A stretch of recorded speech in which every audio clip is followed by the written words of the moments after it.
Minister Shante Broadnax. I am the founder of Phenomenally Empowered and host of Kingdom Building with Kingdom Conversations. What exactly is that? Well, God gave me a vision where we are to sit down with individuals and help for the upbringing of the kingdom of God. Today, our topic is Generation Now.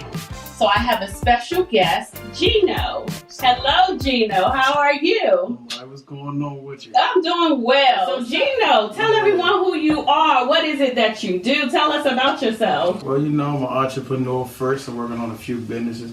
As you know, the repair business, Excellent Kids. So I'm building that up. Hard working man. All right, that's awesome. Also do my music, trying to get it to Christian, once God lead me that way. Okay. But right now, Okay, so in the Bible, it talks about each generation having a responsibility to tell the next one about the goodness of God and to warn them of the mess that we make by turning away from God. So, why do I have Gino here? Gino is going to help bridge the gap in the kingdom with the new generation, I guess, the millennials, the new generation, and how the church can win those souls over. Because it seems like the church has gone away from, reaching the new generation. They have. 100%. What exactly do you think is the issue there? 100%. Church people judgmental. That's the biggest thing, you know what I'm saying? When you go to church, and like that, just say like me, I go in there, you know what I'm saying? You got the old people, not trying to just be disrespectful, but you got the older crowd in there. Seasoned. That's the holy word.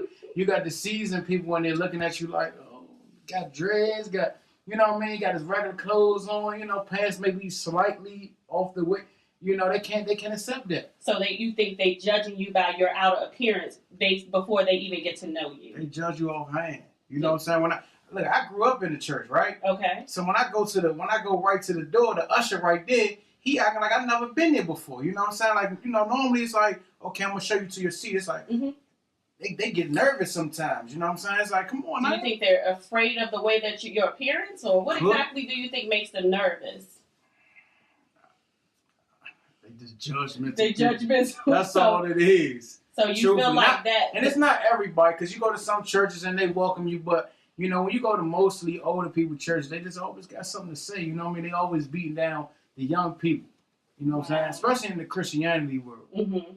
So you think that in today's society, in church, if we can embrace more, love more, rather than looking at a person's appearance and judging them automatically. Yeah, and it's because they really don't understand us. Mm-hmm. You know what I mean? Like, they don't understand how we talk, how we move. They just got their, you know what I mean? Like, when you go to church, it's like everybody is on a program. Right. Everybody clapping one way. Right. But even if you give a bop in there, they like, what? You ain't in the club. Like, I'm bobbing to the, I'm jamming. Right. So the church needs to somehow transition to, kind of fit the new generation as well. Exactly. And that's what you think will help win you all in. Right.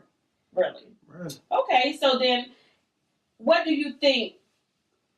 So besides being judgmental, what else drives the new generation away? Like, this church thing is not for me. I hear that so many times. I don't have to go to church. I don't have to assemble myself. What exactly do you feel like, besides the judgmental piece? What if you go to a church that is loving from the time you walk into the door and they embrace you. They don't judge you. They are just loving. What else? Do you think the music, the message? What exactly do you feel besides that part? No, the message. The message. Everybody don't receive the word the same way. Agree. So you screaming up there and like that's cool. Mm-hmm. But I'm sitting there. I'm like, what's wrong? Is he out of breath? I don't understand. You know what I mean? Why is he breathing like that? I done lost the attention. Like I'm so lost. They lost you. They lost. Like sometimes, you need that real person to get up there and just let you know, like God said this, and we ain't supposed to do that. You know what I mean? I don't like. Just keep it real. Just keep it real with me. You know what I mean? You don't have to do all of that. You supposed to be teaching the word. You know what I mean? It's you talking over me.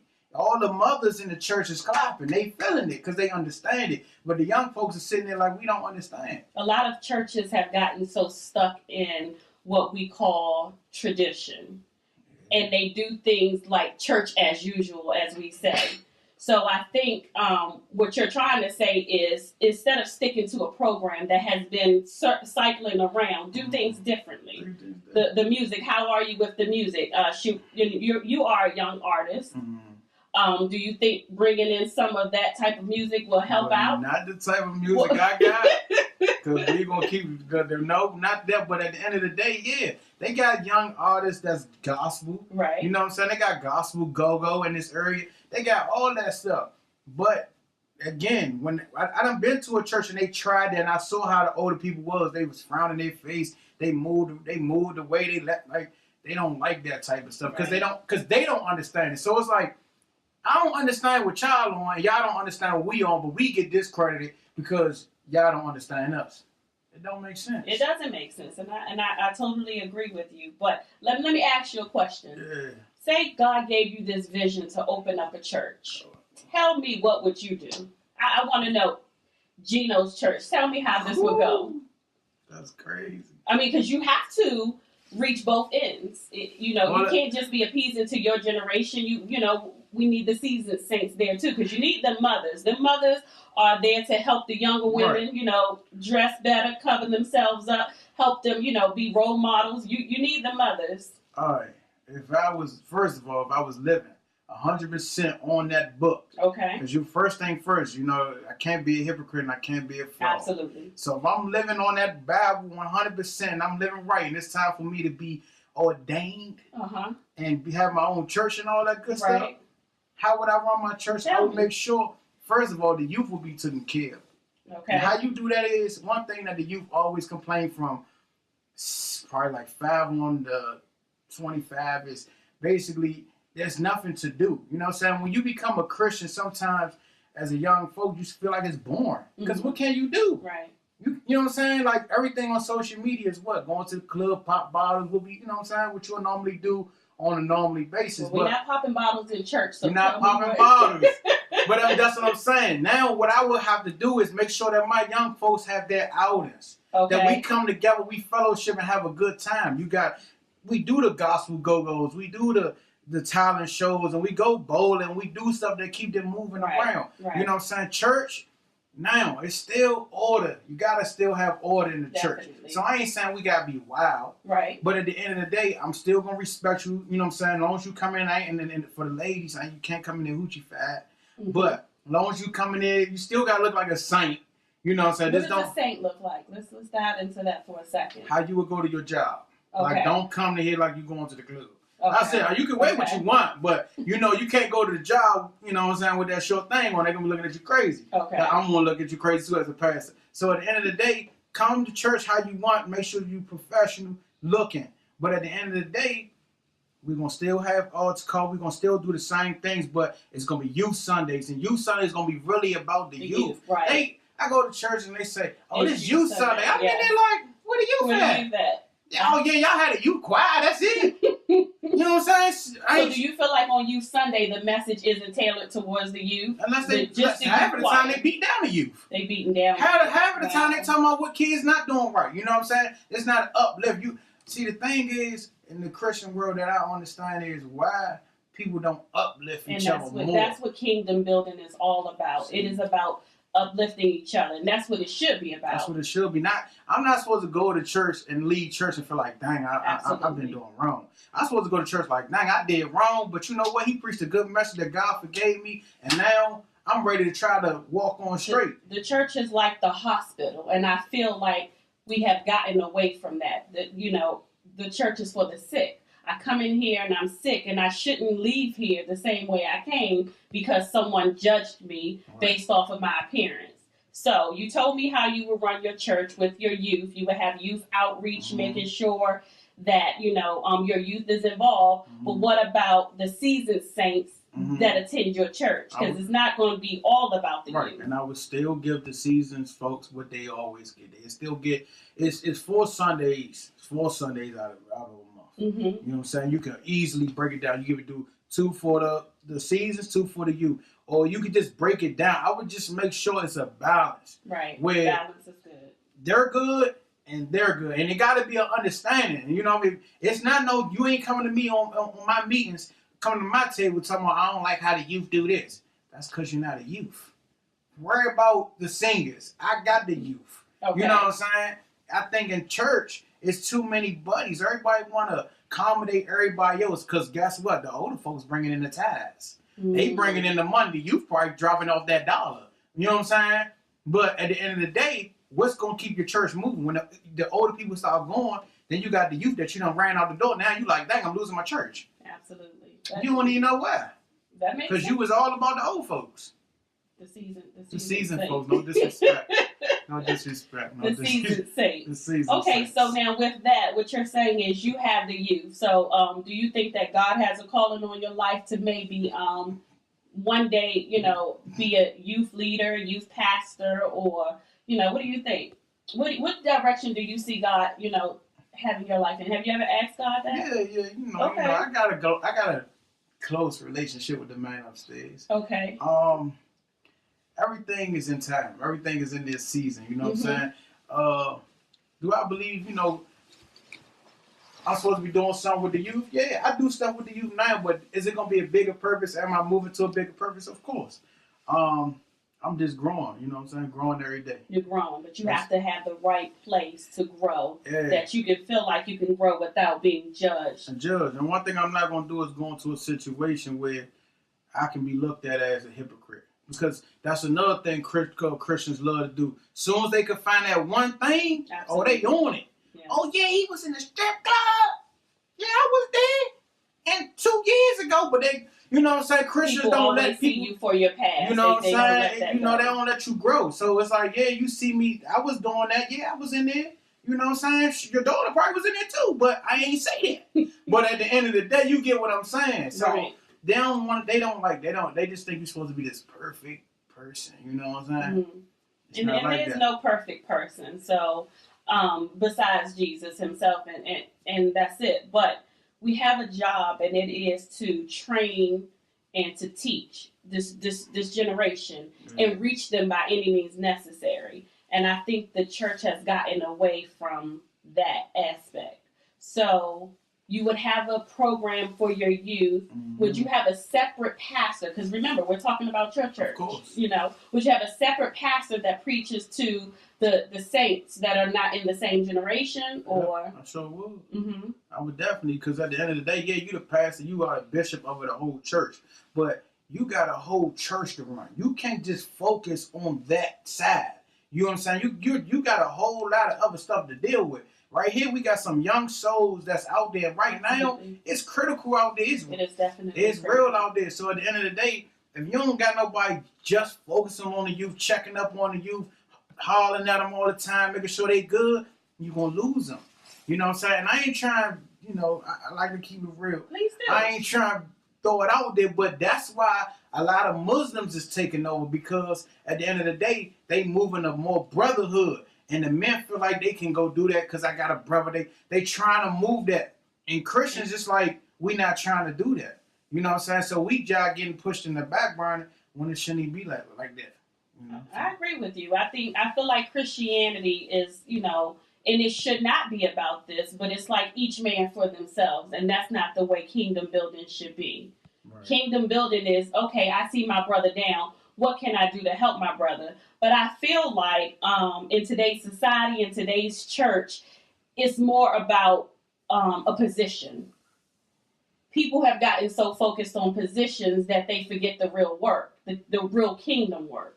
And that's winning souls, like you said, young souls. Mm-hmm. So how do you feel about a minister, a pastor or something reaching souls, like going out and grabbing your generation in different venues? Where exactly do you feel like we could find your generation and reach them? I mean, not going out to clubs, not going to no strip clubs, but how can we actually pull your generation in? Honestly, if I was a minister, what would I do? Or what advice would you give to another minister if that's not your position? I mean, what I would try to do, honestly, is just spread the word. Start off in the schools. Try to put a nice event together. I see a lot of churches try to do this. try to put a nice event together, you know what I'm saying? And once they come, you know what I'm saying, that's your job to really show them that they love. You know what I'm saying? If you can show young people that they can go somewhere and feel love, you can get all love. You know what I'm saying? Because guess what? Who really loving the young people? Yeah. No, it's somebody though. Do you know who? Jesus. I'm talking about here. We know the Lord is, but besides the Lord, social media is loving them. Oh, definitely. At the end of the day, they getting all their life through social media, and guess what? Social media is their new parents now. Because when you get on social media now, it's like you see all your idols, who you want to be like. Now you creating this person in your head. You know what I'm saying? So it's just taking you out of real life. So now you're just looking at this every day. You like a glue. You know what I'm saying? You don't even know how to interact with people no more because you don't even feel love in the real world. So you just trying to live up to a video or a picture. So you feel like the church needs to start reaching the generation in a different way. Yeah. So not only in these four walls, let's take it through social media. Yeah. You know, I have seen a lot of people doing social media outreach. Is that a way or no? I mean, like, what exactly? That's a way. But at the end of the day, it's all about what we see. Right. The world moves off. Like, I'm not trying to be funny, but everybody follows something. It could be a trend. It could be a clothesline. So at the end of the day, what's hot right now? Like, at the end of the day, if I see some young people on my social media, I see some young people really having a good time at church and doing this, I'm like, hold up, where they at? You know what I'm saying? That's going to catch my attention. People follows what's hot. So at the end of the day, you can make what you're doing a good thing. Like, people going to come. You know what I'm saying? That's all it is. Like, that's like on social media, like the how females are dressing, or how everybody on this weight movement now, and how everything is just a hashtag this. You got to just start your trends and have everybody come up. And I think that's what the man upstairs want.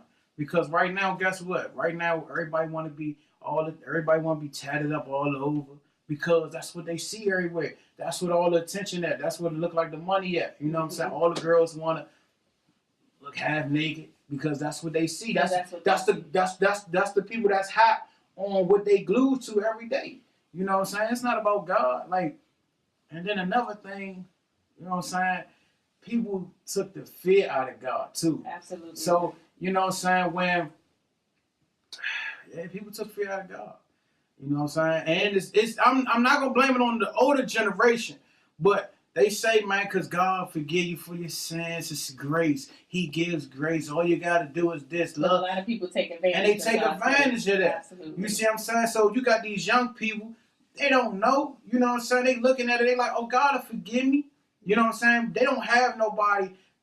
At the end of the day, like I said, the older people missing what they supposed to be doing for the young people. They supposed to be showing us the way. Mm-hmm. You know what I'm saying? Not condemning us of our ways. They supposed to be like, look, let me put you on the way. I've been there. They act like they ain't not been nowhere. Right. Oh yeah, when I was your age, I ain't do that. There's no transparency. Yeah, so we don't even want to talk to you. Right. So who you gonna talk to? You gonna talk to the older woman that's still doing what they want to do. You know what I'm saying? And they gonna be saying, girl, you better drink that drink. Oh, come on, man, let's smoke this weed up. You know what I'm saying? That we talking head to head. You know what I'm saying? You gotta talk that talk. Like, I can't hear you talking about some down shell that. I don't want to hear that. Right. That's not typically how you win people over. And transparency is key. Like you said, tell me, I could win you over by telling you my testimony before I could tell you, thou said the Lord. You know, I could win you over more by telling you what I've been through and how I overcame. And I think that's why it talks about, you know, you are overcome by your testimony. Right. Because if I can tell you how God has saved my life and the things that I used to do, you would have more respect, right? Right. It's about transparency. And I know that real recognize real. Mm-hmm. And a lot of real people recognize fake as well. So when y'all see it, it's like, oh, here we go. And that's the hypocritical piece. And I think that's the part that pushes this generation away. Mm-hmm. Judgmental, hypocritical. But what I've also seen, and I'm going to ask you this, in this generation, I've seen that when someone is corrected, sometimes they say that's judgmental. How do you break down the difference? If I'm correcting you on something, doesn't necessarily mean I'm judging you. See, you know, that's 100% true. But wordplay is everything. Mm-hmm. You know what I'm saying? You gotta know how to talk to somebody. You know what I'm saying? Like, that's just like if somebody say, I'm trying to get a scenario. Give me something that you'll correct me about, but you being corrected, but it's not judgmental. What you got? Let's see. So, say I see you taking, a couple drinks. Liquor, alcohol. Right. You about 5 in. A couple shots, and I'm like, Gino, you done had too many. You might, you got to make sure you're getting home safe. How you getting home? Oh, don't judge me. Are you judging me? That's what happens with this generation. No, I'm not judging you. I'm making sure that you're going to be safe. Now, what I'm not going to do is just throw the Bible down your throat. I mean, I can win you over in a different way, but automatically it's being noted as I'm being judged. Right. I mean, sometimes you're going to get some people that are stuck in their ways, but for me, if I'm drinking and you just, what I'm saying? First of all, don't put me out there. You know what I'm saying? I'm drinking. I got my bottle in my hand because I'm drinking out the bottle. I'm drinking out the bottle, and we all around. You like, man, who ain't you getting home? Like, fall back. I'm a man. I got this. Mm-hmm. But if you pull me to the side, like, hey, look, I just want to make sure you okay because you know what I'm saying? I care about you. I want to make sure you get home safe. Then it's like, dang, you got to carry on. You really thinking about me? A little on me? Oh no, let me. So you have to know that it's coming from a place of love. Yeah, because out here is all hatred. So when you got that mindset, you could really be genuine, but it's all about your words. You know what I'm saying? I've been drinking and you just come to me talking about, all this. I'm like, I don't want to hear that. But if you come to me off something like, look, I care about you. I'm just want to make sure you good. That's all it is. You know what I'm saying? You're going to have some people that's just ignorant. But besides those ignorant people, the real going to understand, okay, all right, yeah, put that to the side. So I think that's just all in wordplay and just knowing somebody genuine and caring and really want the best for you.